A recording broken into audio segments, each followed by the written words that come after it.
কারো অনুমতি ছাড়া তার ফোন থেকে 500 টাকা রিচার্জ করে নেওয়াটাও কি চুরি? আইন আসলে কি বলে? আমরা অনেকেই মনে করি রাতের অন্ধকারে কারো বাসায় ঢুকে শুধুমাত্র টাকা এবং গহনা চুরি করাই হলো চুরি। আপনি জানেন কি আইনে চুরির সংজ্ঞা আপনার ধারণার চাইতেও বিস্তৃত।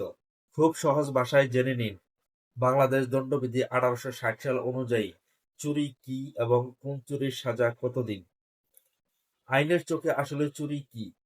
দণ্ডবিধির 378 ধারা অনুযায়ী যদি কোনো ব্যক্তি অপর কোনো ব্যক্তির অস্থাবর সম্পত্তি উক্ত ব্যক্তির সম্মতি ছাড়া অপসারণ করার চেষ্টা করে, সেটাই চুরি বলে গণ্য হবে। আইন অনুযায়ী চুরির ধরন এবং সাজা। দণ্ডবিধি 379-তে সাধারণ চুরির কথা বলা হয়েছে।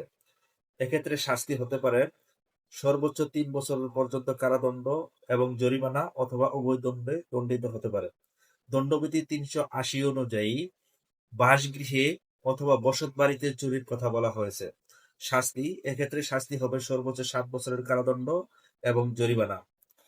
দণ্ডবিধির 381 ধারায় বলা হয়েছে যে কর্মচারী অথবা চাকর কর্তৃক মালিকের সম্পত্তি চুরির কথা এখানে বলা হয়েছে।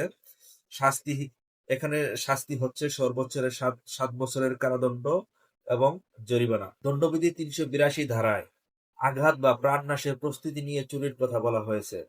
শাস্তি, এক্ষেত্রে শাস্তি হতে পারে সর্বোচ্চ 10 বছরের সশ্রম কারাদণ্ড এবং জরিমানা। আইন জানা আপনার অধিকার। আপনার নিজের সম্পত্তি রক্ষা করুন এবং যে কোনো চুরির ঘটনার সম্মুখীন হলে আপনার নিকটস্থ থানায় আইনি পদক্ষেপ নিন। ভিডিওটি ভালো লাগলে শেয়ার করে অন্যকে সচেতন হওয়ার সুযোগ করে দিন। ধন্যবাদ।